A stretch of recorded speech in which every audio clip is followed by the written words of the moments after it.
Yeah. On town. Yo, we kicking it live. Vince and Stevie D, OWSports podcast is the place to be. Bill's Mafia, repping the red, white, and blue, no doubt. With Josh Allen, just stand up and shout. Gang Green, coming with that New York flair. Jets in the mix, you know they taking it there. The rivalry is fierce, but they keep it 100. Legends in the making, pressure never stunted. From MetLife to Highmark, bright lights when the night's dark. Touchdown, dream, steel beams, leave a big spark. Bills and Jets, we clash on the field, but on this podcast, we keep it sealed. Respect for the game, we all in the zone. Vince and Stevie D, we holding our own. So tune in tight, don't miss a beat. OWSports, where the real ones meet. Sit back. It's OWSports, the fastest growing podcast about the Buffalo Bills and New York Jets. You get the best takes, the most engaging interviews, and they are always keeping it real. So sit back, relax, and get ready to talk some NFL. Now here's your hosts, Vince and Stevie D. And welcome back to another edition of Official Word Sports. I'm Vince. I'm here with my co-host, Stevie D. What's happening, Stevie D? What's going on, my man? Oh, just living the dream. I guess that's the only thing I can say these days. Before we get started, everybody out there, make sure you give us a like, give us a subscribe, and if you want to hit us up, you can always send an email to mailbag@owsports.net. We'll take your questions, your comments, and you never know, there may be a surprise in it for you as well. Stevie D, there's a lot going on between the 716 and what's happening over in Florham Park. There's a lot. Multiple area codes, so I couldn't throw all the different area codes. We got a few. Yes, no doubt. So there's a lot that's going on. I do want to apologize. I want to make an open apology. We have always set a standard and set a tradition of having a rapid reaction following the game. It's not like I don't know the way to put it, but I was not in a good space. To be fair to everybody, I was not in a good space. And so, with that being the case, I felt that I would do a disservice to OW Sports Podcast, because we have always tried to make this family friendly. And we didn't want to be like the typical yahoos that you'll see out there on Facebook or Facebook, YouTube, all those clowns that get out there. And, there's some good content creators. Rob's got a good one. And, there's some others that are out there. But there's a lot of guys that, want to be goofy, want to be theatrical, want to say whatever it is. And as I said, I was not in a good space, Stevie D. I don't know what was going to come out of this mouth. I don't know what inanimate object would have been flying across this studio. I just don't know. There's a lot that was going to happen. That's the hard part with rapid reactions, when you have so much of your time invested in your team, or depending on what team you root for, right? It's for you, Buffalo, me for the Jets. It's so losses are sometimes really hard to take, and you don't know how to contain the anger, which then brings out certain choice words, and it just kind of snowballs and whatnot. Wahoo, Kevin, what's up, my man? I think you put up Rob, right? Rob out there? Yeah, that's Rob. Rob is out there. So, yeah, unfortunately, I feel as though, we want to be professional, right? But we're not getting paid. So since there's no paycheck involved, sometimes, you can go a little extra. So, you know why my wife is not a Jets fan. It's right, true. Why after a Jet game and a Jet loss, she's like, "You're unbearable. You're unbearable that you've now made me hate the Jets. So now I root for anybody that goes against the Jets just because you made my life miserable for how many years, right? And you have a passion towards your team, and you do a sometimes. You do better controlling it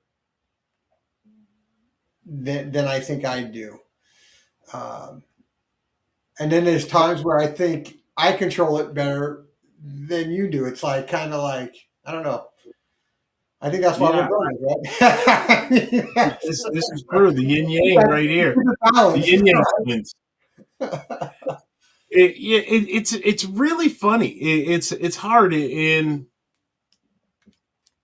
I what I will say, and I'm not speaking for all Bills fans. I'm not going to do that, but I think there is a bond that we have, um, where we're tired of being the bridesmaids, right? We're tired of never getting to that mountaintop.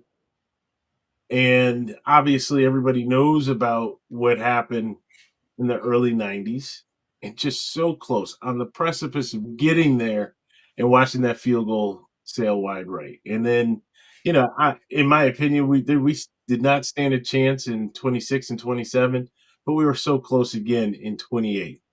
And then it just fell apart, right? Gradually. And then all of a sudden you hit rock bottom, and, we're back to 3-13 and Mike Williams and EJ Manuel and Trent Edwards and Rob Johnson, and the list can go on and on and on. And then all of a sudden, we're back, right? After 17-year drought, we're back. And you're just watching, and it's almost like you're numb now. Because Stevie D, I'm gonna tell you, when the schedule came out, and I know I told you this, and I don't know to our listeners and people that are watching, when you looked at that schedule, you just felt something. There was something in the air. You're closing out Rich Stadium, Ralph Wilson Stadium, Highmark Stadium. You're closing that down. A landmark, really, in the Buffalo area. You got a new stadium. So as you close it out, and you have this MVP quarterback, and you have all these key pieces in place, and you're like, this could be good, right? And then you get the schedule, and you look at the schedule, and you're like, ooh, this could really be good, right? All the hard games you have at home, or quote unquote hard games you have at home. And you're like, if things just play out, if they do what they're supposed to do, and then we are where we are today, you realize, it's just hard to accept. It is really, really hard to accept. So, that's the place I was at, right? And I'm not gonna lie, that's the place I'm still at. I'm still there. So I'm saying all that as we get started, Stevie D, that I need you to be uber. Oh yeah, I need you to be uber focused at any one moment. I need you to hit that My control. button. I need you to hit the button because, oh boy, it could go left real quick. And I'm going to tell all my family who may be watching, this is not indicative of who I am as an individual. Please do not hold anything that comes out against me. All right. This is who I am as a Bills fan. And as it has down there, a disgruntled Bills fan. That's who I am. Now, with that said, Stevie D, we are certainly in a little bit, we are going to talk about a 2-game win streak separated between a bye week, separated by all kinds of transactions. You know what's funny? You know the Jets are 2-0 when Sauce is not on the field. We're Uh-oh. 0-7 with Sauce on the field. Uh-oh. Garrett Wilson didn't do anything on Sunday, so you can really say we're 2-0 without Garrett Wilson on the field, 0-7 with Garrett Wilson on the field. We're 1-0 without Quinton Williams. No, I'm having fun with it, but look, at the end of the day, it's we're 2-7. So I mean, we didn't beat anybody worth the value in the state of Ohio. So I just thought it was the funniest thing. I think I told you about the Cleveland Brown guy. Right, I'm listening to this video of this Brown guy just going off like Cleveland is 7-2 or 7-1 going into this game against the Jets. How do you lose to the Jets? And this is the Jets, and it's like, dude, do you realize we have the same record? That you've been as atrocious as the Jets have been over the last 10 years. What do you think you have over there in Cleveland? It was mind-blowing to me, but you know what? I was going to put a comment in. I said, you know what? I'm going to let the guy have his moment. He was having his meltdown, and I let him have his moment with all his Cleveland Browns chiming in, buddies chiming in. I said, I'm not going to touch it. I'm going to be good. I'm going to let it go. Because as a fan, we've been there with our teams. Right? And you just got to let the person have their moment, and I did. I was proud of myself because I had it typed up. I said, you know what? I'm swiping out of this one. I'm going to let it go. And I did the swipe. So, let's get started into week 10. And just kind of take a quick look around. Every time I look at these games, I say how it impacts the Bills, or I look at it and say, how did we lose or almost lose to that team? Right? That's what I guess I have to look forward to for the next 8 weeks, right? It's going to start on Thursday night. Well, we can't start on Thursday night. That was the Broncos-Raiders game. No, I thought you meant for this upcoming week. I'm sorry. We're doing week 10. Oh, no, we're going to talk about that. The 716, I know who they're rooting for come Thursday night. Well, you ask for favors. We're going to see if somebody lives up to that. But let's go to the early morning game over in Germany. You have the 7-1 Colts versus, or 7-2 Colts versus the 3-5 Falcons. The Falcons, a team the Bills lost to, who just they outplayed us and they outcoached us. Right, that was nothing but throwing blitzes at us and us not knowing how to pick up a blitz and not knowing how to stop Bijan Robinson. Colts, you and I both agree that Daniel Jones is what? Hot garbage. Okay, good enough. Fraud, yeah. Hot garbage, whatever, however you want to use it. And the Falcons still come up short. And I'm it's blowing my mind. How you do not run Bijan Robinson in the time you want to play us? You want to run him. You want to throw him to him out of the backfield, but against everybody else, you want to go to anybody except for Bijan. The Colts end up kind of sneaking out of this in overtime, Stevie D. Got nothing for you. I thought Daniel James had another horrible game. Obviously, he got bailed out by Jonathan Taylor with 244 rushing yards. But the Colts have a quarterback problem, whether they want to admit it or not. They have a Colt. Now, he made a hell of a throw towards the end of the game. I'll give him that. He did have a throw, but he just looked lost for 3.5 quarters. He just did not look good at all. With a running back with 244, you think that would give you an opportunity to look good. And he looked poor. I think Sauce looked a little jet lagged, right, on his performance out on the field. But he almost had a chance for an interception. But then again, when he was with the Jets, he couldn't catch, right? Couldn't catch. His first practice, he dropped one. I mean, it's at least he didn't change. I'm just glad that he showed the same hands with the Jets, because if he would have had that interception with the Colts, every Jet fan would be like, what the F? Really? It was a great route by Sauce. He saw what was happening. He broke on the ball. It was a pick six. It was a tailor-made pick six. And in Sauce fashion, he dropped it. It was a really bad drop. It was bad. And then he got toasted on a 2-point conversion. All right. As we keep going around, we're not going to go in any particular order. I do want to drop to the Charger-Steeler game. Was that the most anemic performance from Aaron Rodgers that you have ever seen? No, I saw about 3 or 4 of those games last year with the Chiefs. Even were that bad. There were games. We had 3 games where we didn't score an offensive touchdown with Aaron Rodgers last year. Okay. So we saw some stinkers, but in the here there, he was under 50% completion. I think he was just over 16 to 31. I think he finished with 1 touchdown, 2 picks. I mean, it was bad. It was painful to watch. I will say that. You're right. It was very painful to watch. Yeah. But if you look at Aaron Rodgers all year, he hasn't been as consistent as the Steelers would need to be. And again, he's 42 or going to be 42 in December. There's your problem. Right? What are we looking for? Aaron Rodgers from when he was, 35, 35. That guy's gone. There's only one guy that's done it at that age.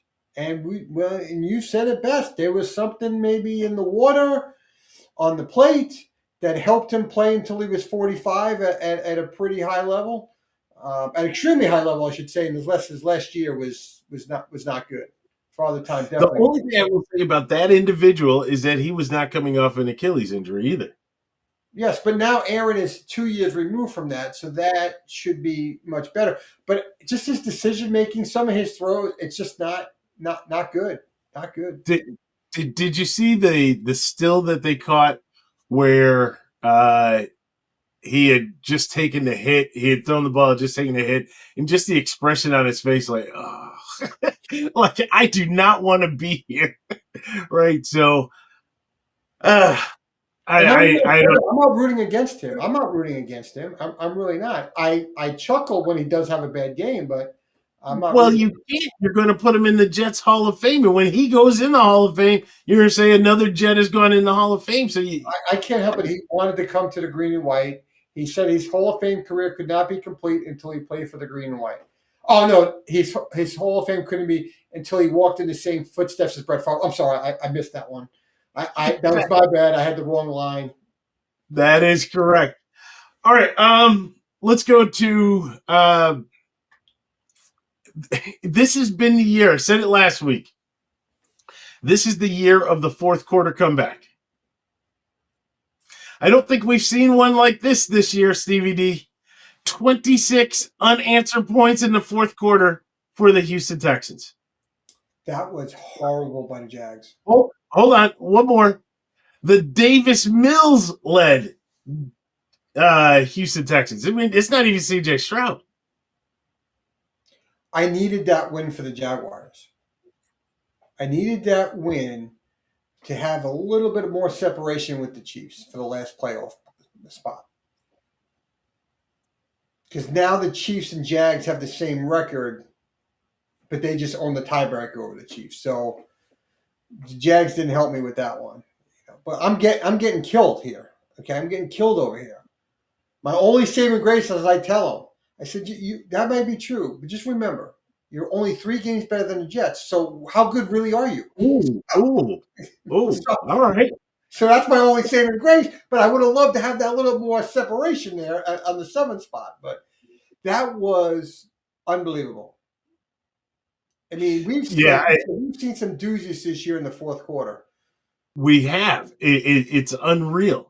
It is unreal what every year has a theme. This year's theme is definitely injuries and fourth quarter comebacks.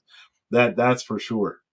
All right, and then one last one for you, Stevie D, because if you keep giving it up in the fourth quarter, you're going to find your way out.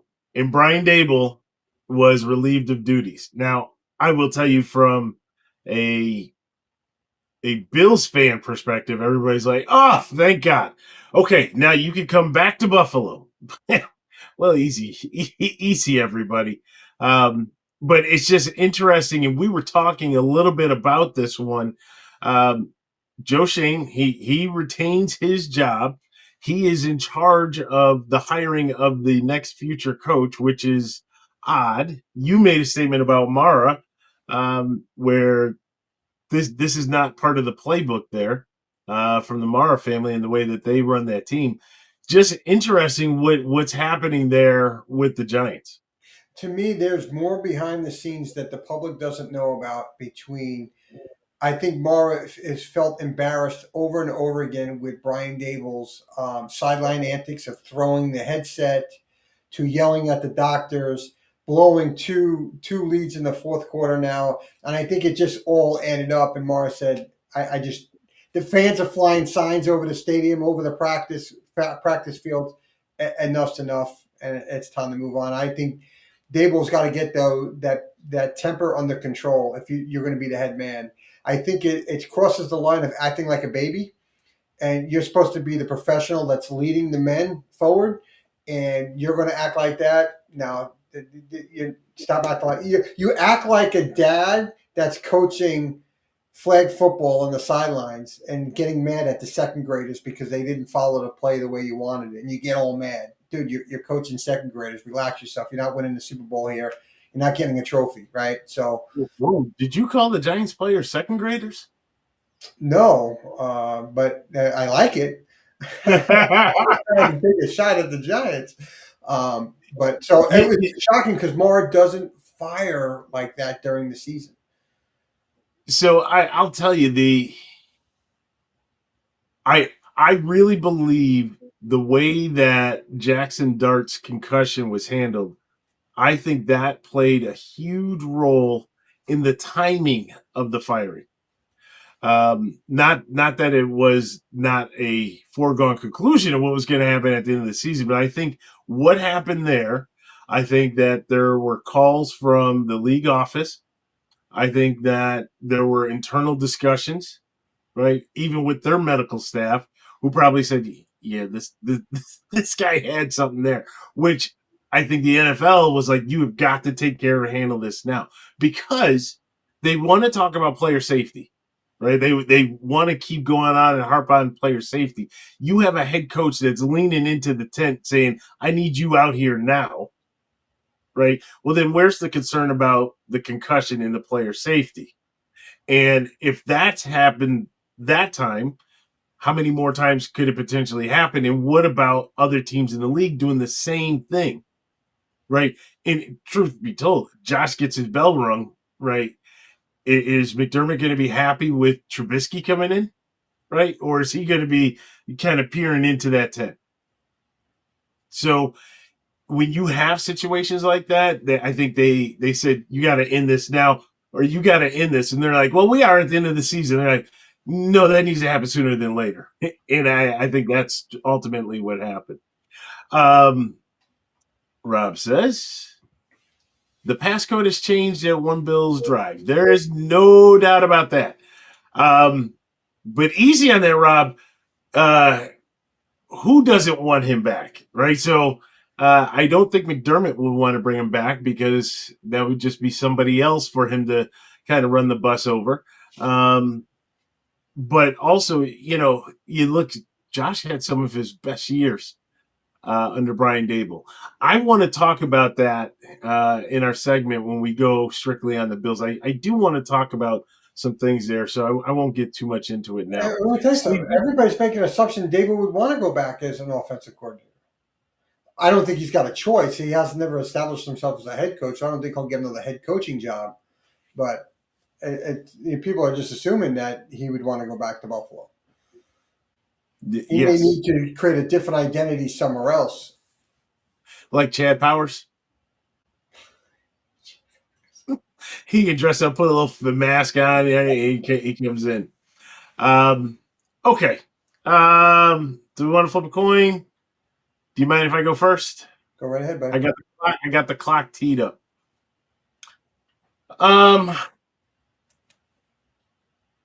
And we're off. We are off. All right. So what we saw is nothing new, right? And I'm going to talk to you, Stevie D, Okay. right, and have this conversation. What we saw was nothing new. A conversation that we had before, I talked about how you played the Ravens, you escaped with a meltdown by the Ravens in the fourth quarter. You took advantage, you had momentum, and you got through. Great, 1-0. No disrespect, but we played the Jets that are still up and coming, not ready. You have talent for talent. You had better talent on the side. You won the game. Okay, you're 2-0. Then you played a Miami Dolphins team who you are far superior. You played them at home. And if it wasn't for the fact that Tua spotted his receiver wearing a different jersey in the number 8 and threw it directly into his chest, you would have lost that game. You then play the Saints. The Saints, remember, we're talking about the Saints. They decide that they are going to do the Philly special. They can't even do a regular run play with Kamara. They can't do a regular pass play, but yet they find themselves thinking, here's a good play in the red zone. We're going to do a Philly special.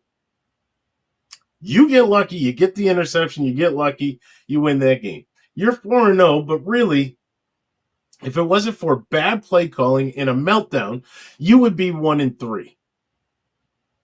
Then you play the Patriots. You lose. You were outplayed, even though the scores appeared close. You were outplayed. You lost. You played the Falcons. We talked about that. Raheem Morris had that team ready to go, and Buffalo could not adjust to the blitz. You lost. Okay? You go on a bye, and you come back and you beat the Panthers. Now, just like we were joking about, the power rankings, one power ranking has the Chiefs like in the top 5, and it has the Panthers in the bottom 5, but yet they have identical records. Meaning the Panthers really are still a fraud at that record. But that's who you beat. I will give you credit for the Chiefs' victory. I will give you credit for that Chiefs' victory. It was a hard-fought game. Everybody came to play. It really was predicated upon running James Cook and then Josh being able to hit some open passes to Kincaid and to Knox. So you win that game. You come back and you play the Dolphins. So really, Stevie D, you have a total of 6 victories where really only 3 you should have. You should be a 3-5 team. And then you play the Dolphins. But before you play the Dolphins is this magical thing called the trade deadline. And let's take a minute and talk about the trade deadline. You did nothing. And I'm talking to Brandon Bean. You did nothing. You went around and you started making statements after the fact because you took heat. Because you did nothing. You mean to tell me, and we have grades of receivers, A, B, C, D receiver, right? The Bills, of course, have a plethora of D receivers. Nobody calls us for those guys, right? You could have gone and gotten a B or C receiver. You could have. But you didn't make the move. You didn't go make that move. Shaheed, he's not an A receiver. You could have got him. But you didn't go after that. And then you want to come back because you're taking so much heat, so much criticism that you didn't do anything. And you say, whoa. Hold on a minute. I did try to go get Waddle from Miami, and I tried to get Williams from the Jets. Do you think we are that dumb? You went to Pelissero and Scheffner and said, hey guys, just to let you know, I did try to go get those guys. Shame on them for not pushing back and pushing this narrative that Brandon Bean was on the verge of pulling 2 all-stars from division rivals. How much sense does that make, Stevie D? 0, because they're really going to trade in the division? 100%. Only only the Cleveland Browns will trade within their division. Okay? It's not like you called Cleveland. On top of that, let's just look at the Williams deal. Just look at that on the surface. Why? Williams can't play the edge. He's basically a 3 technique. He's going to be over center or in gap over guard. That is Quentin Williams. That is him. Who do you have? You have the rookie. You have the free agent, Daquan Jones from a couple years ago. You have Ed Oliver. You have Larry Ogunjobi. These are all guys that you have. Now, granted, Ed Oliver's out for the rest of the year, but you still have 3 other guys. And with those 3 other guys, the salary and the contract that Williams has comes with him. So you're going to add him to the fold? I haven't even got to the salary cap yet. You're going to add him to the fold? So are you giving up on Oliver? Are you giving up on Walker? I guess you give up on Ogunjobi, but why did you sign him in the first place then? So how much sense does that really make, and what value does that fill? You lost Michael Hoyt. None of those guys go to the edge. So now your pass rush is just going to be straight up the middle? Makes no sense. But because you heard and you saw that the Jets made a trade with Dallas of this big name, oh yeah, we were in on that. You're so full of, you got to be on the button. That's not a bad one. That's really not a bad one. The F-bombs, we have to hit the button. But, the S word, I think you're good. You're so okay. I got to mute myself. All right. So you got that one. What? Let me go back to salary cap. Did he not just sign a big deal? And you have no money.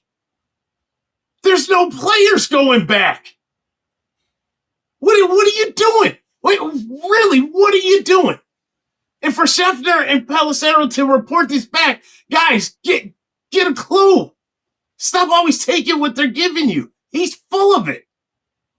And then you think Miami is going to make the trade? What, just because they sent, Phillips to the Eagles? You think now they're going to trade Waddle? First of all, if they trade Waddle, they've already lost Hill. There's nobody left. There's nobody left. Not that they need to have anybody, but literally, there's nobody left. And then you want to tell us, this is what, again, listen, don't always take it at face value.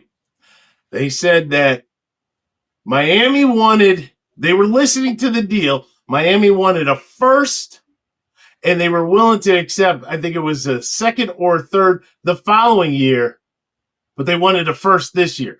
Buffalo did it in reverse. Brandon Beane supposedly offered the third this year and then the first next year.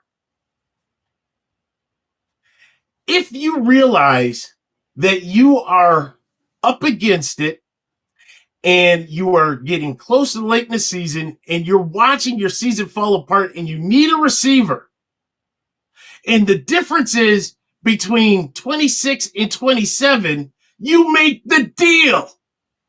If the deal is there to be made, but you're going to hold up and pull back out of the deal because you didn't want to give up the first and 26, do you think we are that dumb?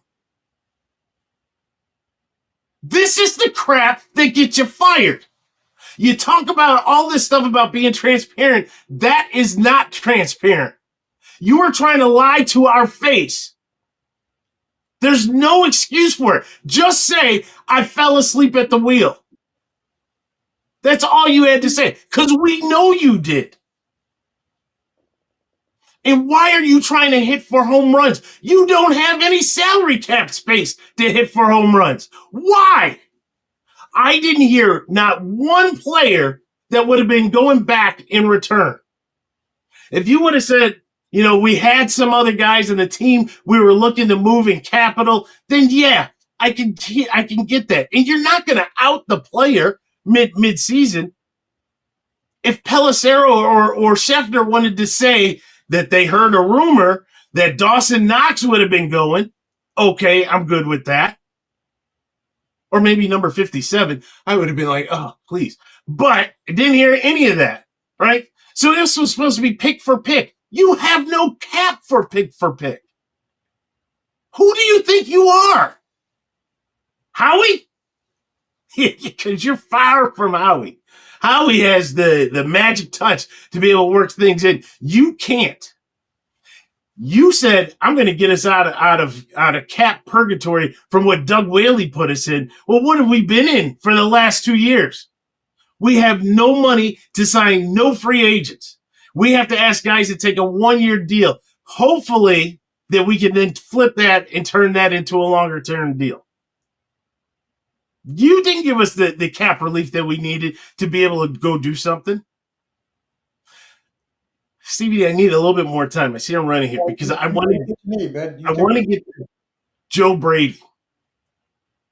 We as Bills fans have to stop pointing the finger at Joe Brady. You can only do what you have been given the tools to do. If I have subpar, substandard wide receivers, you cannot expect them to have this wide open passing attack like they had in St. Louis or like we had with the K-Gun. Completely different level of assets that we have out there. I like Keon Coleman, but Keon Coleman is not it. He's not playing up to what we want or what we need. But I do like Keon, partly Seminole, but also I like the big body receiver. Shakir has basically regressed because he's the only guy that can catch the ball. So everybody's watching and waiting on him. And then I don't really know what else we have out there. Between Elijah Moore, Curtis Samuel, Shavers, I don't know what we have out there. Josh doesn't know what he has out there. And Joe Brady doesn't know what he has out there because you can't trust any of those guys. And they're all subpar. So to expect the Bills to have this wide open aerial attack, that's not going to happen. And then you lose Kincaid. Oh, he was your missing, your uncovered missing X, and he's gone. So what do you have? So things are not what they seem to point the finger at Joe Brady and say it's your fault. Now, where I do give Joe Brady and hold him accountable was like in the Atlanta game. There are ways to get guys open. Just don't expect it to be every single play going 20, 30 yards downfield. That's not going to happen. So what does he do? He relies on the rushing attack. And for the most part, Cook has been that guy. But the deeper we get into the season, the more tape they have on the O-line, on the play calling, the schemes, et cetera, yards are going to be harder and harder and harder to get. We've seen that time after time, no matter if it was OJ's 2000, where he broke it against the Jets, whether it was OJ's 2000, whether it was Barry Sanders, whether it was no matter who it is. I just had to make sure you were listening over there. But that's my guy right there. That's my guy. That was like, are you awake over there? Could you not? But no matter what, those guys all put up huge numbers in the beginning. Right. And then as it got later in the season, whether it be the wear and tear in their body, but also the defenses now being aware of what you're doing, how you're doing it, all of a sudden it gets a little harder. Not saying that those guys can't get those big runs and not that they can't have those 100-yard games, but it may take you 24 carries where it took you 16 carries before. Right. So there's a difference. And so that you have to expect that difference. So no, Brian Dable is not the answer. At least this year, Brian Dable's not the answer. Joe Brady, he's not the issue or the problem. He's not the issue or the problem. The issue or the problem is the talent that you have on the field. That's the problem. That goes back to McDermott. That goes back to Bean. That's where the problem is, guys. And really looking at what Bean has done in the last week, he's just as culpable as McDermott. I'm back to being done with McDermott. And precursor, foreshadowing, we've talked about it all along. We have talked about it. Stevie D, when asked, would the Bills be interested in bringing back Brian Dable?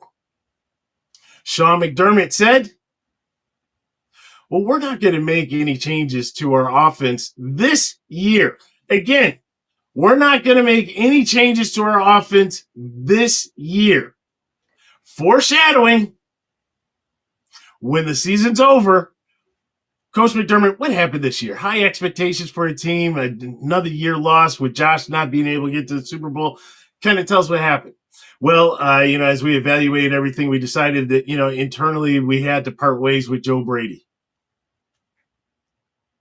Now, Joe Brady is probably going to go grab a job where Penn State or LSU or something like that, right? Go to college and get the head coaching job. So he'll be like, fine, I don't care. I'm about to get paid millions, right?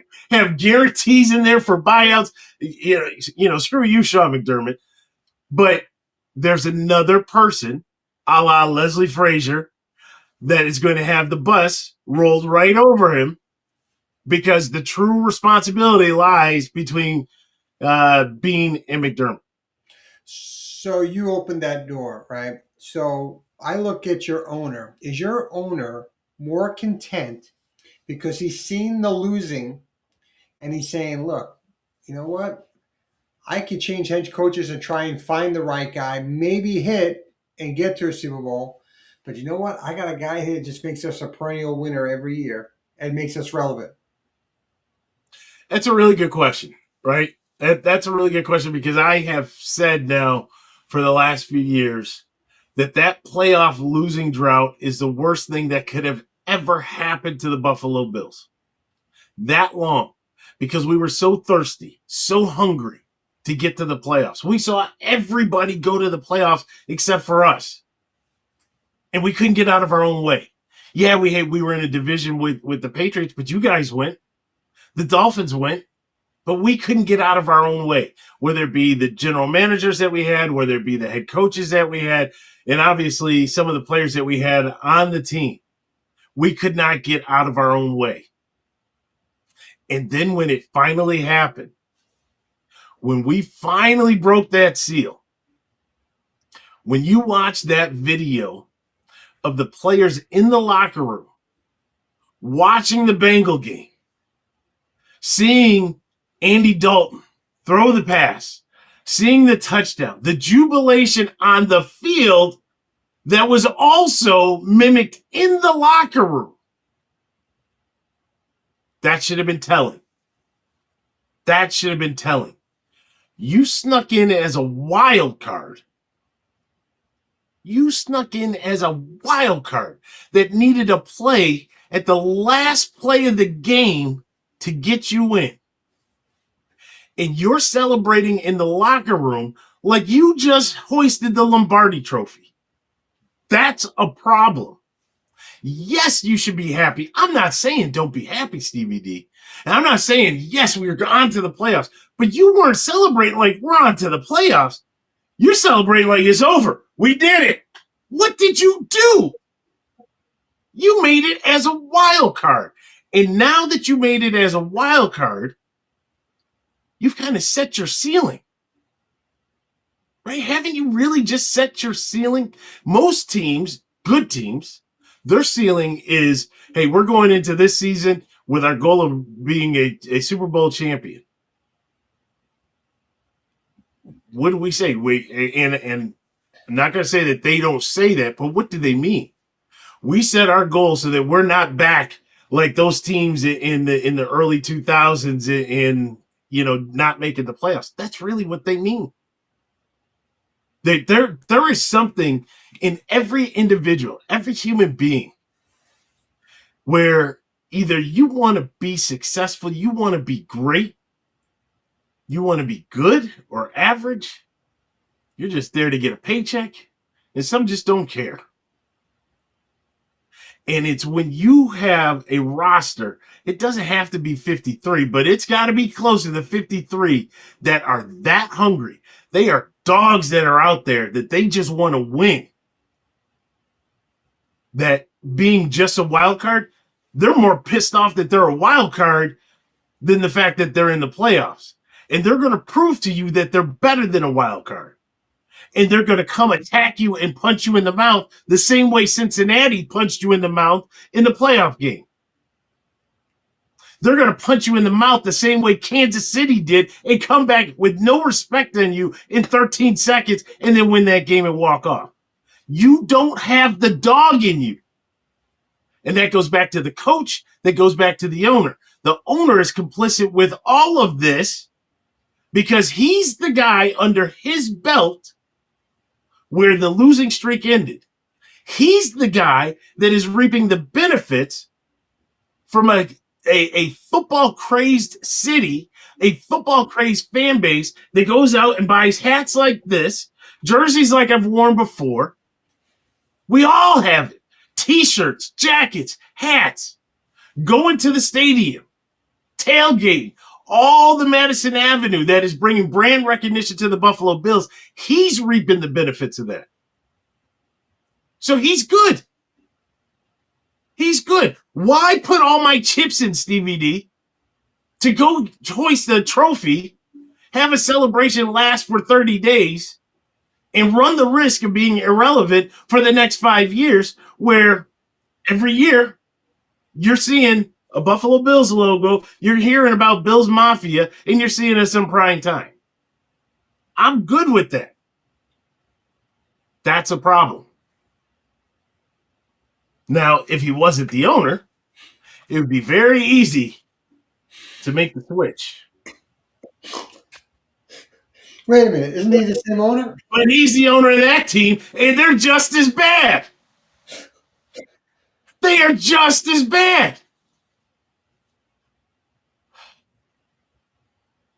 I'm good. I'm not good. I'm not good, but I'm good.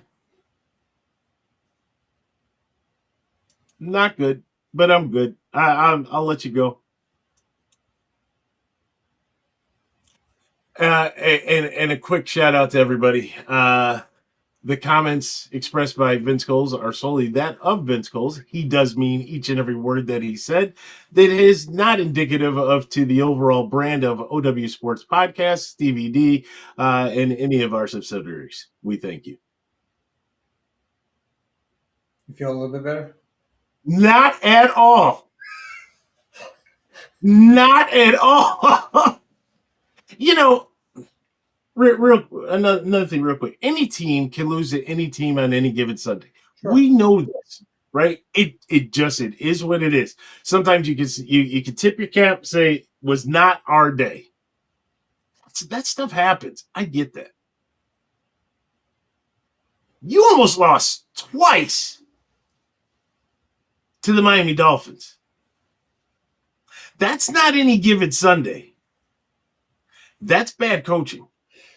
Yeah, I mean, Miami is a step away of of chaos, absolute chaos down there. They fired their GM. Their coach is dead man walking. You see it, his press conference, he's lost. I don't even know what he's saying at the press conferences. I have no idea what's coming out of his mouth. You let him troll you. Oh, you saw that? Do you hear about the game? Do you see that in the car? Yeah. I mean, think about it. Again, any given Sunday, a team can win. It can happen. That's why when you have like basketball and hockey and baseball, you know, the best 3 or best out of 5 or best out of 7, usually best out of 7 is the true indicator, right? How close or how far apart. When you have a single game. But this is the best out of 3. Right? And really, they should have won that one. So I'm going to give them that one. They won 2 out of 3. If it wasn't for Tua, not able to determine that Terrell Bernard is not on his team. It's Stevie D. You saw the pass. It was that bad. Yeah. He hit him. He's a single digit, so you can't say he hit him between the 1 and the 2. He hit him right dead center in the 8. It was just like, here, take this. What are you doing? So you lose that game. In my book, on the stat sheet, you win. But in my mind, you lost that game. He gave that to you. So you lose twice to the Dolphins. Then you say, well, we got to do better. They outcoached us. They did a better job of preparing. What? It wasn't that long ago. You forgot? Plus, it's division. Plus, it's Miami. There's no animosity with the Jets. Probably another reason we're able to do this podcast is that we're not bitter rivals. The Bills and Jets aren't bitter rivals. We hate the Dolphins. They hate the Dolphins. Okay, so we share a common thing. We hate the Patriots. They hate the Patriots. It's common. What do they say? The friend of my enemy or whatever, how that thing goes. Yeah, we don't like each other, but because we have common hatred towards others, we like each other, right? So it's just, you lose to Miami. That's a disgrace. It's a disgrace. You lose to Tua. That's a disgrace. No, I'm not all right. No. So, I think at this time, I'm going to kind of go on mute. Need to go. I think I finished up. If you think this was just Gold Peak iced tea, surprise! Yeah. So this may be the Stevie D show for while I refill a little bit here, and it's been like this for all week, Stevie D. It's been like this. Yeah, I need to send my ABC liquor bill over to Terry Pagula. You need to help get me restocked over here. Because you're driving all the Bills fans to drink. That's what you're doing. And you don't care. That's another problem. You don't care. Why would a multi-billion-dollar owner really care? His pockets are getting fatter. That's where I think a lot of the owners are the same. It's just like, this thing's just printing money. This sport is printing money. And you're relevant. And you're printing money. There are some that do. There are some that do, sure. But that's the problem. And Terry Pagula got all of us. I mean, think about this. Think about this. And I don't mean to bleed too much into your Jets time, but here's how it went down. Right? So you had Ralph Wilson pass away. The team is up for sale. Now, there were already rumors that they were going to relocate. That's why we had the whole Toronto series. Everybody's like all paranoid. Didn't get a new stadium back there. Then Trump comes in. I'm interested in buying the Bills. Everybody's like, oh boy, what does that mean? Where are we going? Then all of a sudden you hear, I think it was the Labatt's team with Bon Jovi. We're going to buy the Bills. And then there was this secret bid that had to come in. And then Pagula came in, put the extra, I think, 5 on there, and he got the deal. Has the opening press conference. It talks about his relationship and his ties to the Bills, or to the Buffalo community. How much the Bills mean to him. And what's it mean to be an owner, and how the team is not going to be relocated to Toronto, because we all knew that if Labatt's got them with Bon Jovi, they were headed to Toronto. Right. So we're listening to all this, and that's all we wanted. All we wanted was an owner that understood us, that got us. Right? There's not a lot in that city. I mean, call it what it is. There's not a lot. It's growing again in a cyclical term. But what did we have as Buffalonians? We had our Bills and we had our Sabres. And now they threaten to take our Bills away. I mean, you're gutting us. And this guy comes in and says, no, I am keeping it here. The Bills belong here, blah, blah, blah.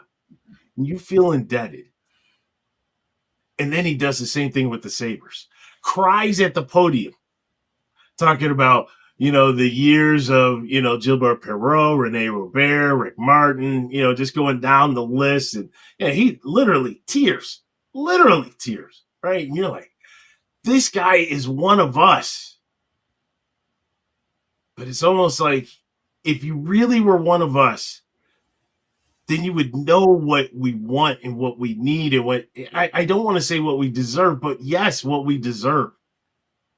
Because we have stuck with you when we were good and we stick with you when we are bad. You put a crap team out on that field and you're still selling out the games. We're still buying the merchandise. There's a problem. There's a problem when that happens because you're disconnected from your fan base. And now that you're good, you should think we are so close. Guys, what do you need? I have an open check. Brandon, do you need a capologist like they do stuff out over in Philly? Do you need that so we can manipulate the numbers? Sean, what do you need? Hell, Joe Brady, Bobby Badger, come in. What do you guys need? I really need to have a receiver take it over the top, and I probably really need to have a legitimate number one. Don't worry about it. You find a way to make it happen, Brandon. I'm bringing in the cap guy. We'll make it happen. That's what you do. You don't have to be in the day-to-day like Jerry, but maybe behind the scenes, you're into the day-to-day, and you're like, tell me what it is you need. And I guarantee you, somebody sent me a LinkedIn article a couple days ago. In that article, it was talking about employees that need a raise and where their management says, I'm not going to give you that 10 or 15% raise. That employee leaves. They bring in a new candidate after sourcing, so like 2 to 3 months, at a 30% increase over what the other employee was making. But now, not only did I pay more, now I have to train this person just to get up to speed to where that person was before. And they started to calculate. And they said, this over the course of time with X amount of employees equates to, and just that reference, they were like, you're losing millions based off of this. Whereas all you had to do is give that employee that 10 to 15% raise. And when you do that, you will have them for life. And they will work even harder for you. And they will do more for you. If Pagula took that same thing, not from a salary perspective, but think about investing in the team. And he puts that investment into the team. Think of what you would get from the fan base. Consider the fan being that employee, the reward that they would get. Even though you went 1-16 the next year, they would love you forever. They would do whatever you wanted, and they already do whatever you want, but they would continue to do whatever you want. It's a problem. It's almost like he feels like he has. I'm sorry, I went way longer, and I kept telling you to stop.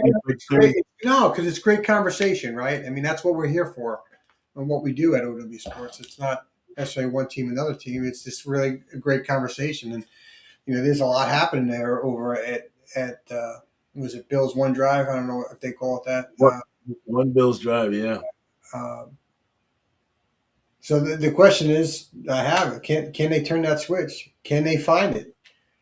Can they make the necessary adjustments to do something here? Or you just think it's a wasted season? There's nothing to find. There's nothing to find. You're going to get Josh Palmer back. Well, how many years ago we're 6-5, right? And you said, man, we're 6-5. I know we just need to get on that run. And once we get on that run, we're gonna. And didn't you finish the year with like a 6-game winning streak? You went in the playoffs. You won what, 2 games in the playoffs? All right, and so you won 6, 8 in a row, right? Until you got stopped in the championship game. You don't think anywhere here there's an adjustment Joe Brady can make? They can have an epiphany of, hey, we need to do this scheme, and then go on a run. You don't see that happen. You think the injuries are too much, plus the coaching. So let let me put it into Madden, because you're a Madden player, right? You look at your roster and you take out and you fill all your wide receivers with the 70s, 71, 72, 73 wide What receivers. are we playing on? Oh, we're playing all Madden. Oh, then you're cooked right there. Forget it. You won't be able to complete a pass because every time you get touched, you're gonna drop the football. You could be playing. You could be playing on All Pro, right? But that's what you have. The other team has defensive backs that are 79, 80, 85, 90.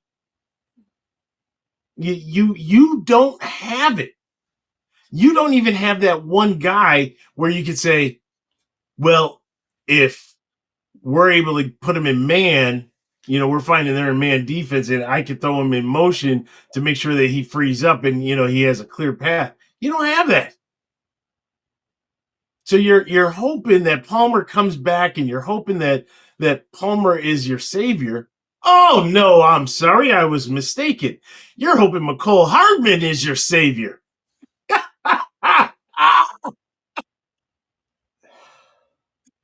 Yeah, I was waiting to get that one in. That's what you do, Stevie D. Yes, you are right. We do have a chance to come back. McCole Hardman is here to save the day. How The could problem I? is you're not good on those jet sweeps, and that's why you signed Nicole Hardman, because that's the only thing he can do is those jet sweeps. It's the only thing he's good for. Besides being wide open and dropping the ball, Fair enough. you're going to see plenty of the football off the face mask, off the middle of the shoulder pads, off the fingertips. He'll maybe even kick it to himself a couple times. He's so bad. He is so bad. When the Jets signed him, you think the Jets found Fenn gold. Oh my God, we signed a wide receiver for the Chiefs, from the Super Bowl Chiefs. Unfortunately, because I live out here, I see more of Mecole Hardman than I ever wanted to see. And he is a hot mess. He is straight garbage. Garbage. And then his first preseason game with the Jets, he has like this good kick return. All right. And then everybody's like, oh, you see, look, McCall. Then the second preseason game, and then the drops. It's like, dude, I told you he can't catch the football. And it just, carried it in the season.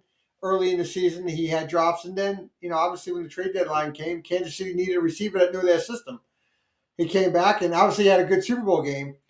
He had a couple of punt returns for the Chiefs, and then outside that, it was nothing until the Super Bowl. He's just not a receiver. It's mind-blowing to me that he keeps getting opportunities when you can't catch the football. That's your job, is to catch the football, and you can't catch it. Unless it's coming from 50 feet above your head. But even that, I think with the Chiefs, he had critical fumbles for the Chiefs as a punt returner. The way he played the ball, oh my God, it was bad. Horrible. I can't believe that. Maybe, hold on. You bring up something. Maybe being the smart guy that he is, maybe Bean got McCole Hardman to take Shakir out of the punt return duties. Yeah, it's possible. It's very possible that McCall, once he's ready to go, but he hasn't played all year. I don't think he's been on a roster. So how long is it going to take him to get ready, to get in game shape? Running around in a schoolyard to try and stay in shape is not game ready shape, right? So what is that, 4 weeks down the road? You just returning punts. Yeah, and until the course of the game, because he fumbles the football. Or until they say, man, we need some speed at wide receiver. Hey, Hardman. Josh will tell you what to do. This is so painful. This is so you laugh, right? What do we say in one of our opens? We'll make you laugh, you make you cry. I mean, I'm laughing and I'm crying at the same time, Stevie D. It's Laugh. we talked before the season, like it all aligned. We said it earlier on the podcast, and to see what's happening, you just shaking your head because this was not what was scripted by every Bills fan based off what you saw the previous year with Josh being the MVP and everything. You just didn't see this coming. And as you go into week 11, you're really nervous, like another lost season. I mean, so many Bills fans are saying that. We just lost another year with Josh Allen. Because It's they're true. all saying the same thing that you're saying with the talent and things. It's just not there. You know, maybe we should have seen it. Maybe we should have. You were You know favored, what? right? For every game, you were favored going into the season. They had you, what, 17, favored all 17 games? I think you were the only team to have Yeah, that designation. yeah. But when I think about this whole everybody eats mantra, right? Everybody eats. Well, what does that mean? It means I really don't have the bully at the table to take the food, right? That's what that means. The bully is your number one. The bully is your Keyshawn Johnson. Throw me the damn ball, right? The bully is the guy that says, I'm open. I'm open. Just throw me the ball, Josh, right? I want 15 targets. They don't have that. And so then it allows it to go to, Kincaid and Knox and Hawes and, maybe a Samuel, maybe Elijah Moore, maybe a Keon a couple times. Because you just don't have that guy. You speaking of that guy, Mac Hollins, as much as we all shook the head on Mac Hollins when they signed him, and then it took a couple of weeks for Mac Hollins to really kind of find his own. But wow, what a miss in that locker room for sure. Besides what he gave you on the field, I mean that's turned out to be a bigger loss than because we haven't talked about Mac, but it's a pretty big loss. It is. It is. I think they were surprised that he left to go to New England. I think they were shocked. I think they thought he was one of those where we saved you, right? You're a journeyman special teams guy, and we brought you in to become a wide receiver. You owe us, right? We expect that hometown discount. And when he left, I think they felt jilted. Wait, what in the world just happened? All right. So I don't know. Gabe Davis is, I guess, next to come up. I'm concerned. I like Gabe Davis. I've made no bones about it. This year, previous episodes, I like Gabe Davis. Square peg round hole. Gabe Davis is not a number one. Not a number one. And if you force him into the number one, then you're going to sour on him because he's not a number one. Let me take you back, Stevie D. Let's go back in the Wayback Machine to 1990. Was it 92? 1992? Okay. The Dallas Cowboys had a wide receiver by the name of Michael Irvin. They also had a wide receiver by the name of Alvin Harper. Right? The real number 80. Now, he may have thought that he was the number one, but the true number one was Michael Irvin, which always left that off coverage, the second corner, the safety shading over to Irvin and not to Harper, and Harper was able to do really well. He performed really well. Then when he got his opportunity, I think it was with Tampa, he got his opportunity to be a number one with the Tampa Bay Buccaneers. Tampa's like, what in the world did we just get? Right? Is there buyer's remorse? To the point where the guy said that you throw the ball too hard and it's hurting the inside of my hand. first of all, you're supposed to catch like this. So we right? But anyways, I say that to say that not every number 2 is a number 1, right? You're a number 2 and a great number 2, and be the best number 2 that you can be. Gabe Davis is not a number 1. Do not expect Gabe Davis to be the savior and the number 1 you've been looking for.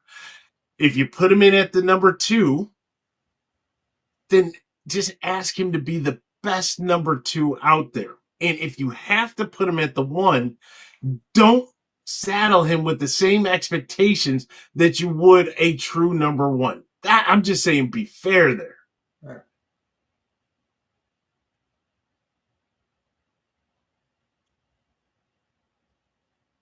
So, how about Aaron Glenn and Rich Cimini? Anything to talk about there?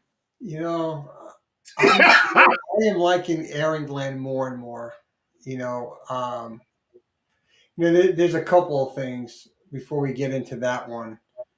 Aaron Glenn, the thing about Alvin Harper, this young generation, when we talk about free agent busts of all time, Alvin Harper is falling off that list, but he needs to stay in that top 5 because he was that bad of a bust for Tampa Bay. He does. Right? It's just this generation of young football fans just don't know Alvin Harper because they're just too young. But if you look up what he got paid at the time to go to Tampa, and no production with that dollar value. I mean, he was paid like the top receiver in the league to go to Tampa because they had to overpay to get somebody to come to Tampa, and he did nothing. I mean, just horrible, and that should always be within the top 5. Steve, you remember where he said that the ball hit the palm of his hand, and yeah, I mean, this is a legitimate statement from a guy who, like Stevie D just said, got paid a boatload of money to be a number 1, but complained that the ball hit too hard and it soft.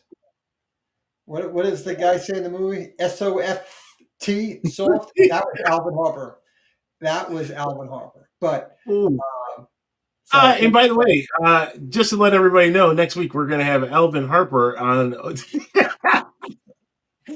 So everything Stevie D said. We'll see if he owns it. Neil O'Donnell. Well, Jermaine Johnson was a casualty of the Jets had to spend their salary cap money, so we had to overspend for Jermaine Johnson, who was an absolute disaster. And Neil O'Donnell was bad. You're right. I mean, we could chop that up, but the Jets have had some really good free agent busts. But what I want to talk about with Aaron Glenn is I'd love to see it starting to change. And I'm not just talking from the wins perspective, because you're great to see that monkey off his back because it starts weighing on you week after week. But you're seeing the discipline. Look, how many Jet fans have been on this podcast that have talked about it? On Jets Hangar, we've talked about it. Lack of discipline, accountability, right? Against Cleveland, you saw him run out on the field and give it to his linemen. Let's go. Let's make a play. Let's open up these holes. And what happens?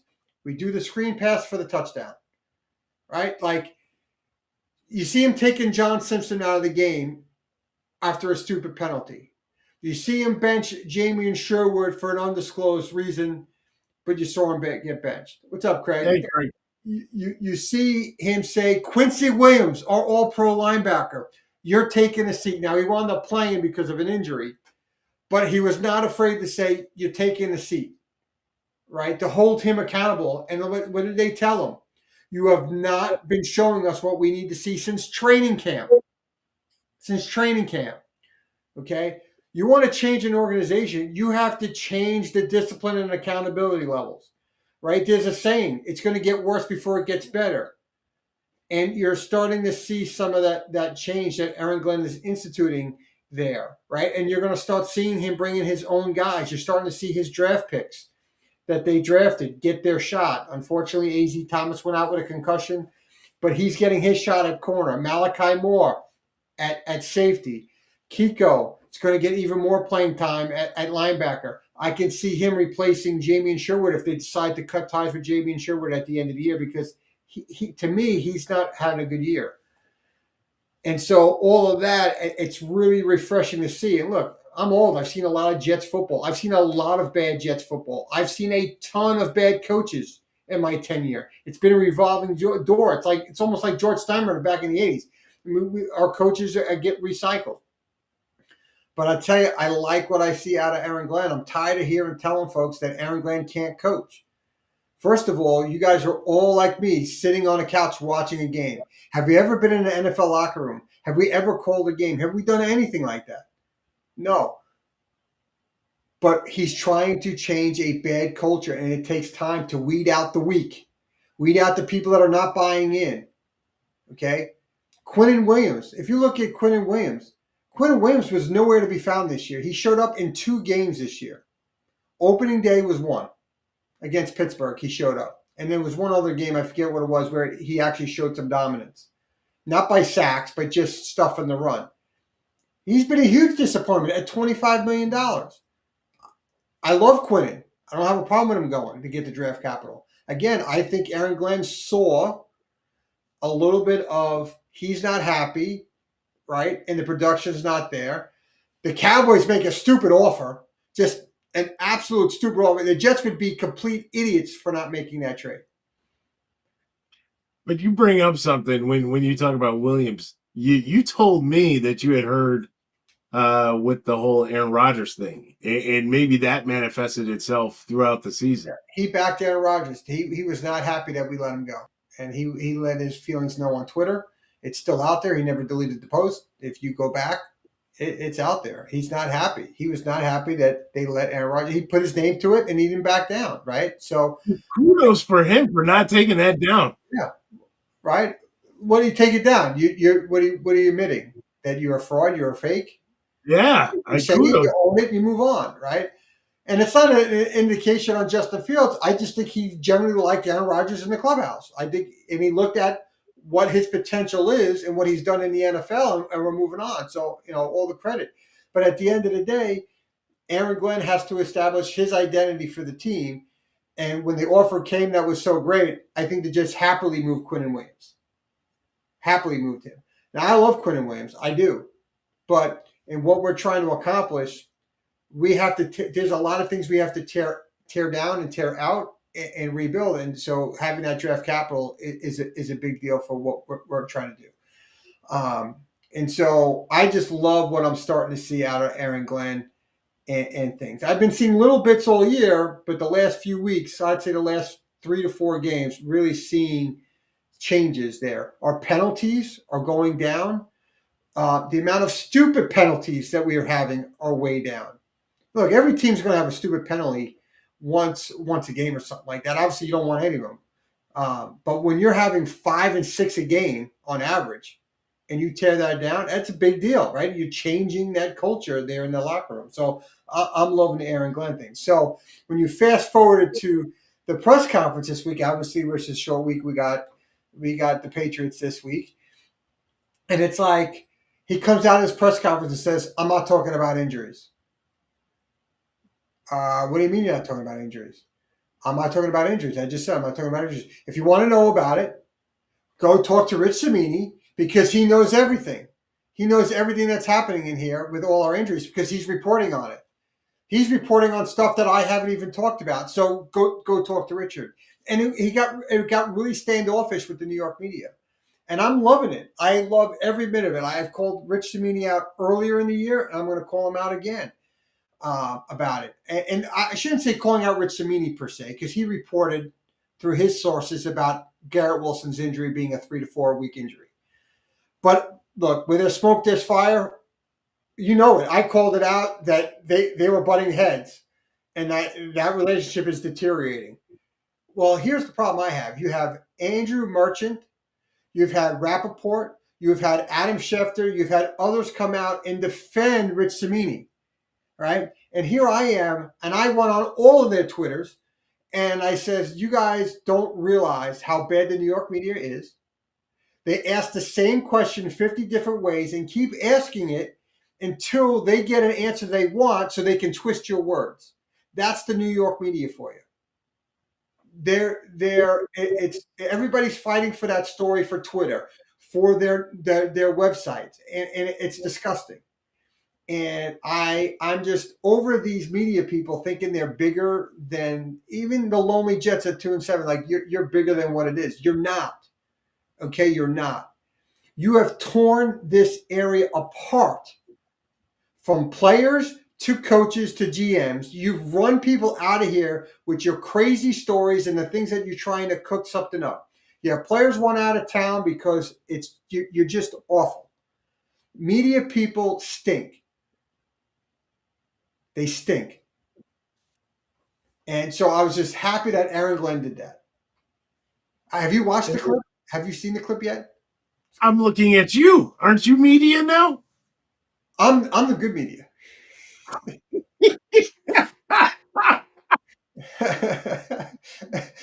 I'm here to make a change. I'm here for the new generation of media. Aaron Glenn, bring me out there because you know what? We're going to talk more X's and O's instead of just asking you who's going to be the quarterback. That's the other thing.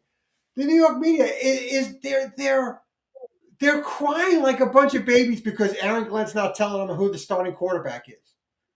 Right? Like, if you don't know who the starting quarterback, you need Aaron Glenn to say it. We all knew it was going to be Justin Fields to be the quarterback. I don't need Aaron Glenn to tell me who's going to be the quarterback. How are you going to go to Tyrod Taylor after they put up all those points, 39 points, 500 total yards of offense? Yeah, you're going to make a switch at quarterback. Yeah, okay. I mean, come on. Are you guys that stupid? Rich Cimini, Brian Costello, Connor Hughes? Yeah, I just named you all out. You're all pathetic. You're all pathetic. You are, because you have to come down on the coach because he doesn't want to name the starter. Those are my words, not the words of OWSports. Thank you. I'm a little worried over here. It really bothers me. It really gets my goat. Like, Aaron Glenn doesn't have to tell you that. He doesn't have to tell you who the starter is. And if he thinks there's a competitive advantage, then that's what it is. And if you don't like it, too bad. Too bad. You asked a question, he answered it. Don't come back and ask another question, and when he says a quarterback, then you come back with a different way to ask the question. Guys, are you 5 years old? The coach, you asked, and he answered. If you don't like it, too bad, move on. And that's not just football. It's any sport, right? To me, we ask these coaches to get on a podium 4 days a week, right? Sunday, they got to get at the podium after the game. Monday, they got to talk. They have to speak Wednesday and Thursday. Okay? 4 days a week, they have to speak. That is way too much because you ask the same questions for 4 days. It's over the top. It's maddening. I wish people would get more into, hey, let's talk about a player and what they did great.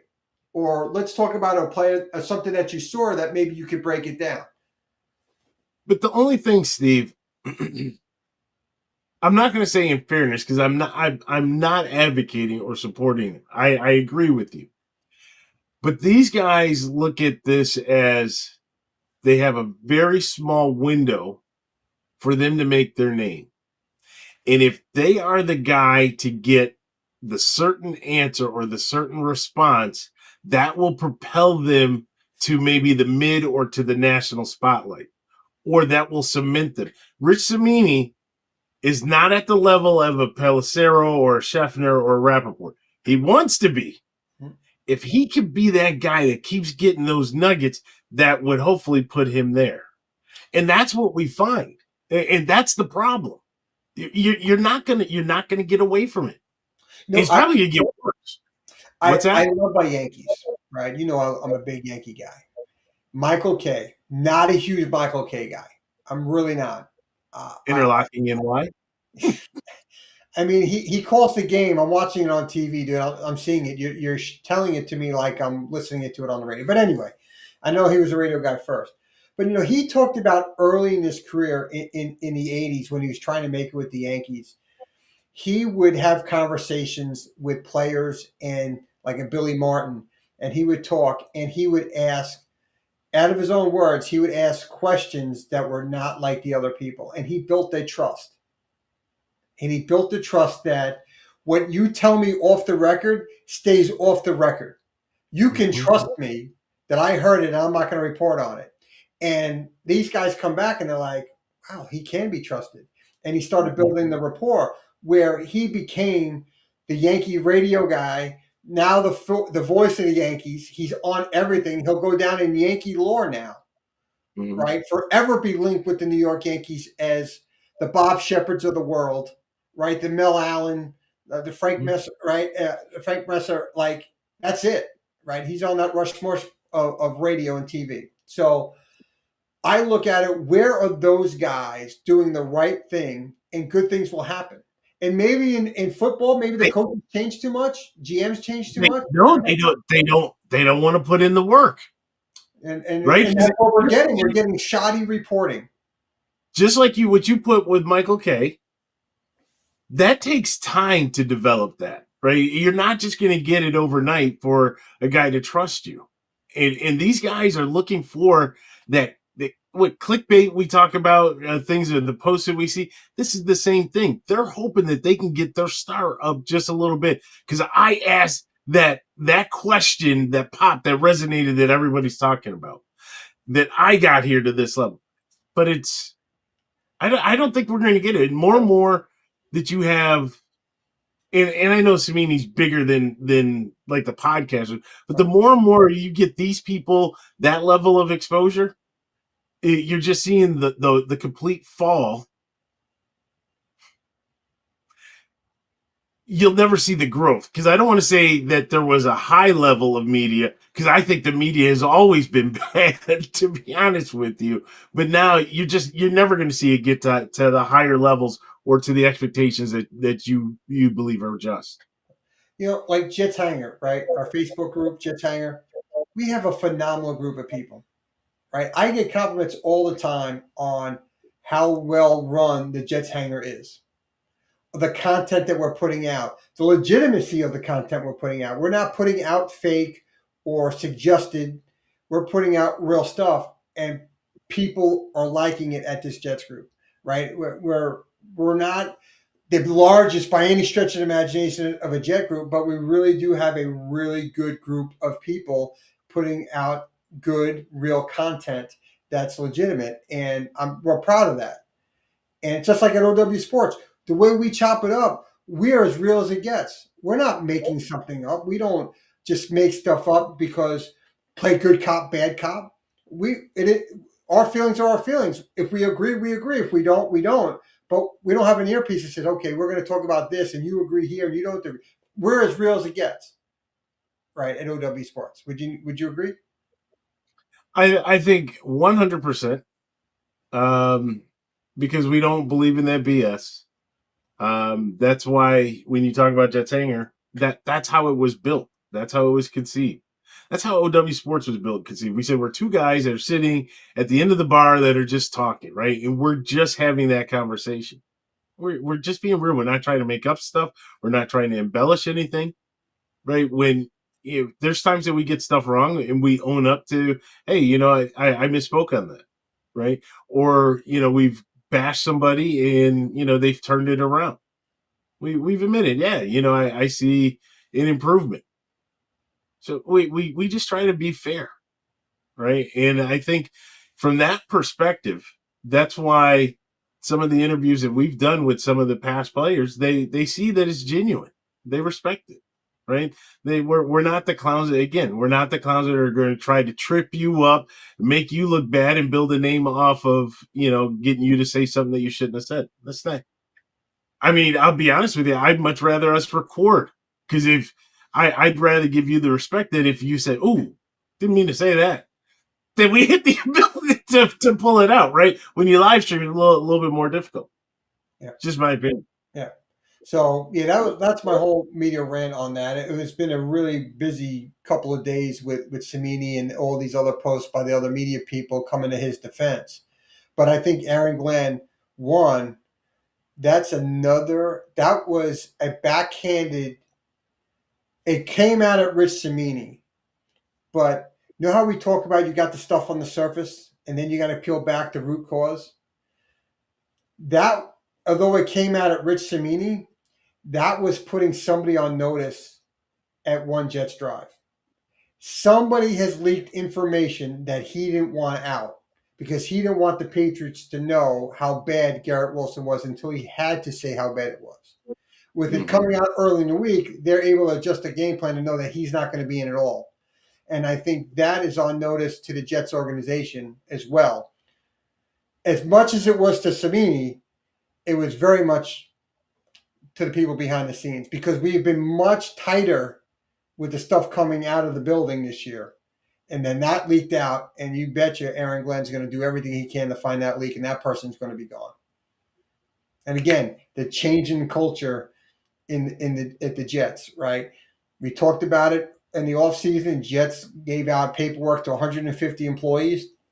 Thank you very much, but here's your package. We're going in a different direction. And the goal was when they announced that, the Jets announced it. It was not, I wouldn't have known if they didn't announce it. And he says, we are changing the culture here where we're not having these leaks that we saw last year with the Jets. Everything was leaked out. Breece Hall is not happy. Garrett Wilson's not happy. Saleh, Earl Brick, Aaron Rodgers, all those sagas. We're getting rid of that. They had a slip up this week.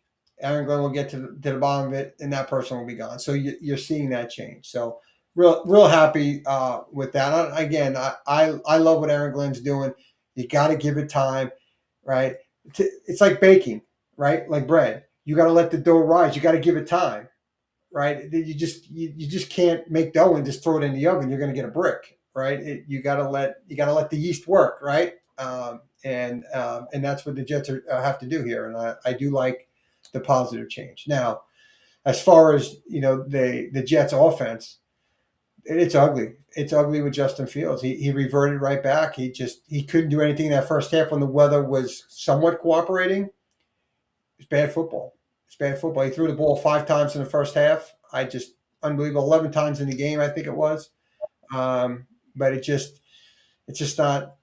It's not clicking. I think Fields is going to play again this week on the short week. I think it's tough to go to Tyrod Taylor, but I think at halftime, if they sputter and they can't, the offense has to show up or it's not going to be pretty. And I know you guys need the Jets to step up and get something done this Thursday night. And they better figure it out early. And the offensive line's got to show up and create those holes because they're going to know we're going to run with Breece. So Vrabel's going to have that defended. So what are you going to do to adjust if they stop that run? Because honestly, I don't know. You've played them. I don't know how their run defense is, if it's good or not. But I mean, that's going to be our whole offense is going to be Breece. And if we can't run, I have a feeling it's going to be like the Buffalo game, right? Matt Milano set that tone that first drive against Buffalo, and we couldn't do nothing, and you guys steamrolled us. And that's what I'm afraid of this Thursday night, is that we get steamrolled because we're one-dimensional at the running game, and if we can't get that going, we're not going to gain any yardage. So, look, I'm praying to get that third win in a row, right? Continue to build. We need a win against a better team than Cleveland and Cincinnati. All right, and hopefully we'll get it on Thursday, but I don't know. So we all have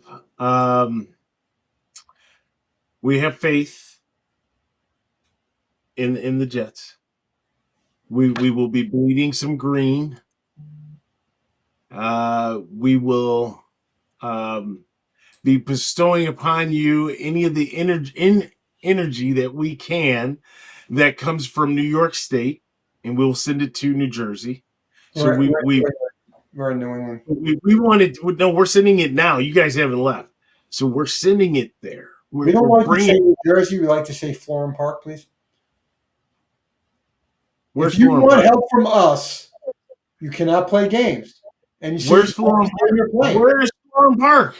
It's not. It's not the point. We like to say Florham Park. Now we're getting into semantics. Yeah. Do you want our help? Then you got to play along. Hold on.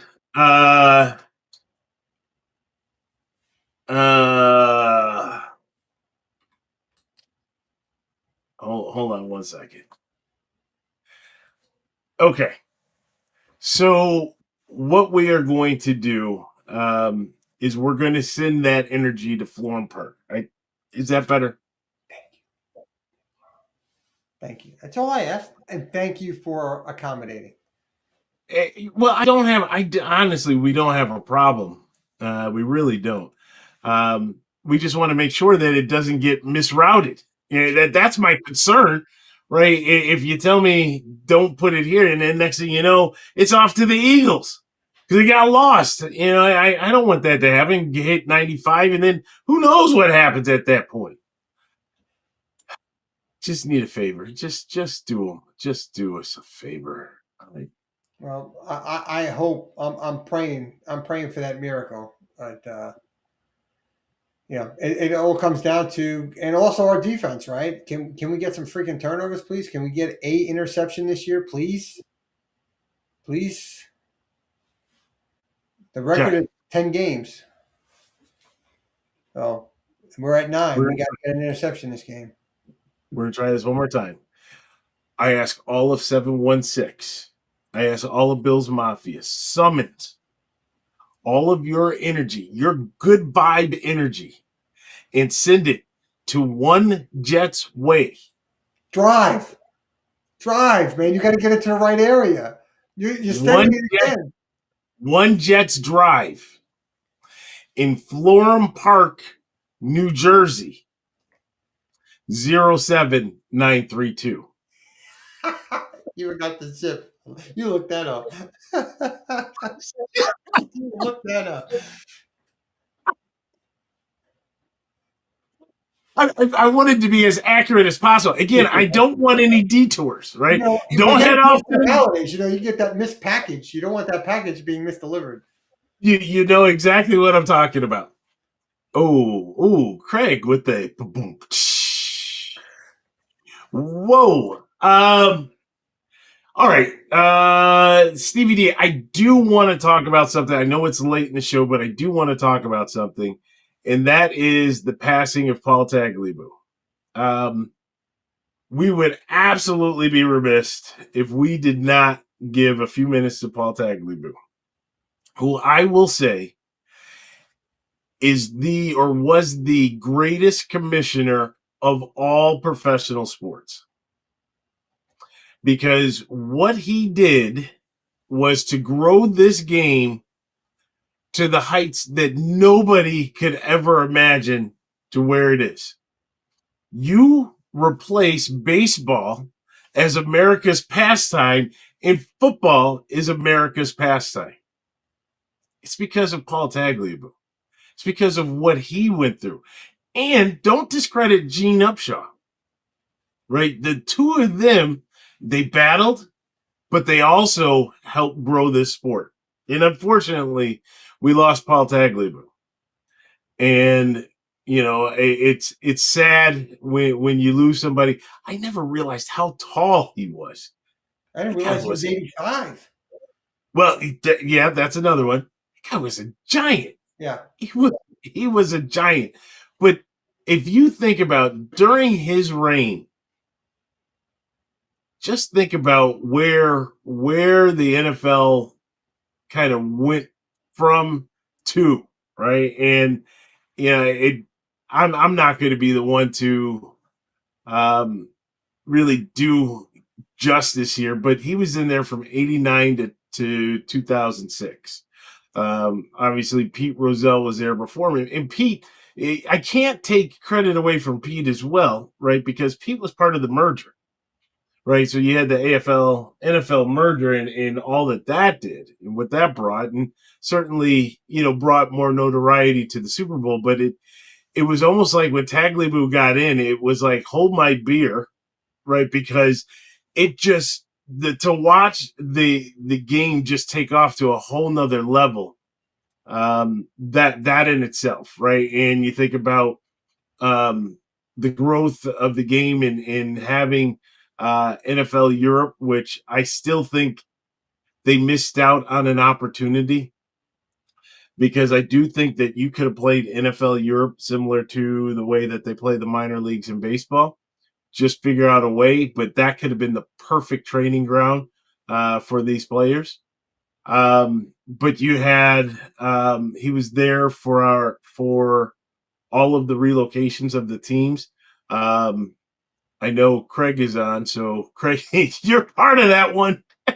But for the relocation of the teams, he was there obviously for September 11th. And just think about where we are today. Now, it's sad, right? When you lose somebody.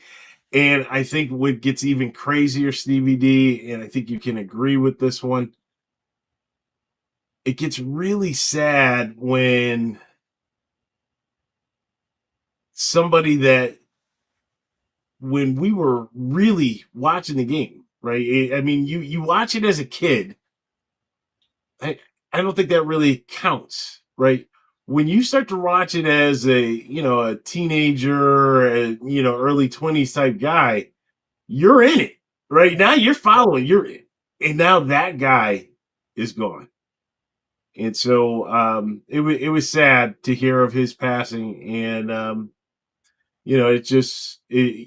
I think obviously he goes in the Hall of Fame, but I think more needs to be done, right, to recognize the achievements in the growth of this league to where we are. I mean, just Jerry Jones wants to take credit for some stuff, but you're not getting that credit without Paul Tagliabue. Yeah, I think he was head and shoulders better than Pete Rozelle.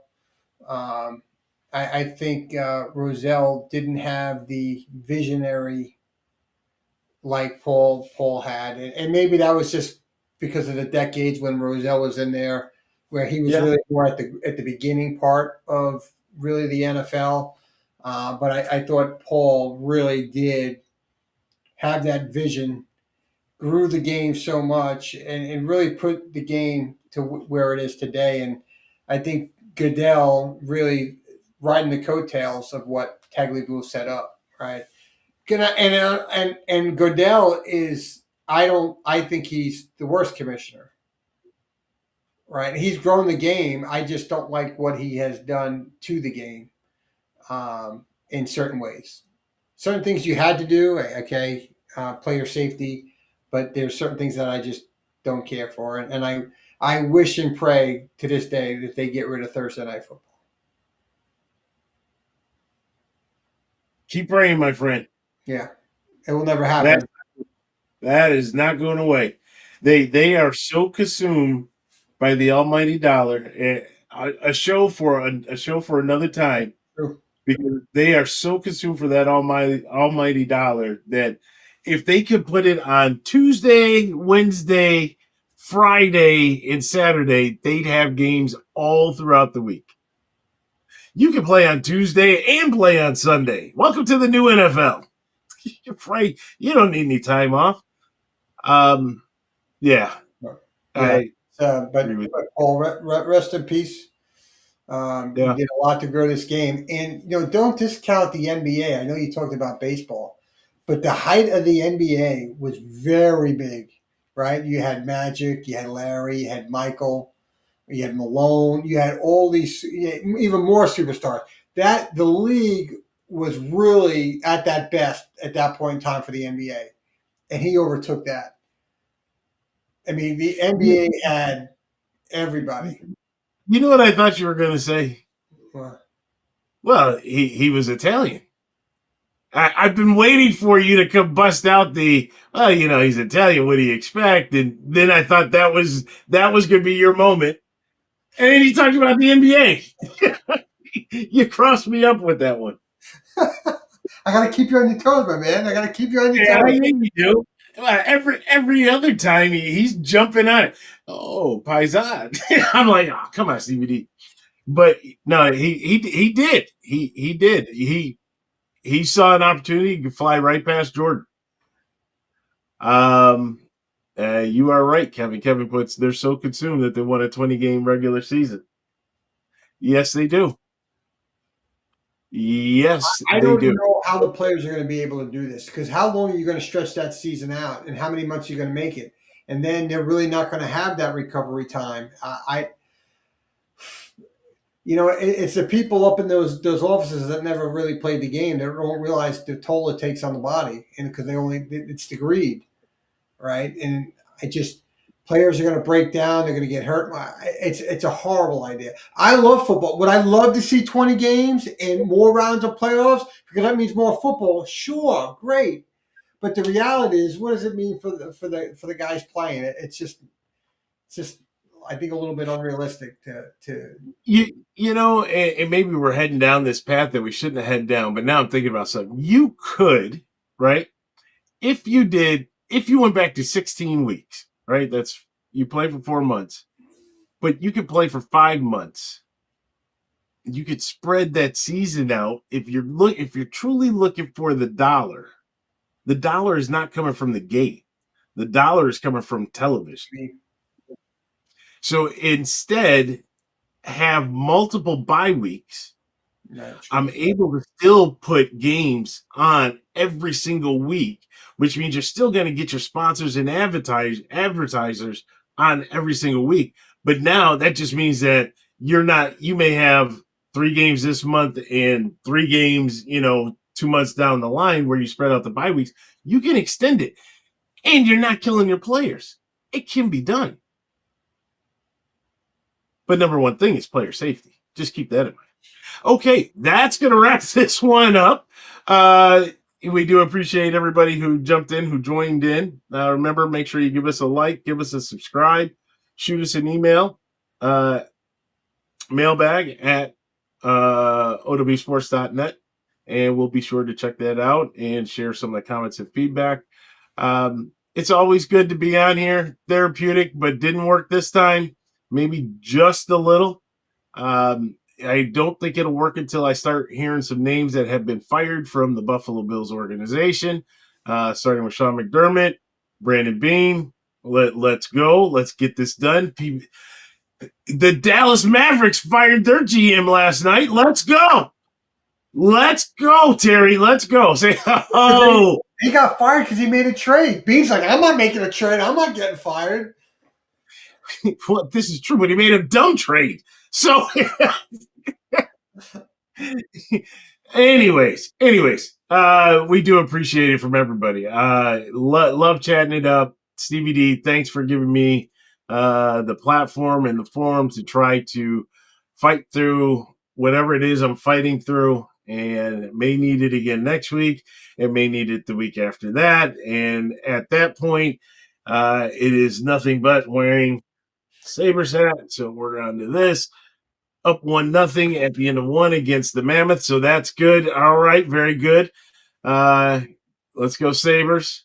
Got to get rid of that GM too. Kevin Adams, you got to go. Oh, man. It's a rough life. It is a rough life. All right, Stevie D. That's going to wrap it up. For my co-host, Stevie D, I'm Vince. We'll talk to you soon.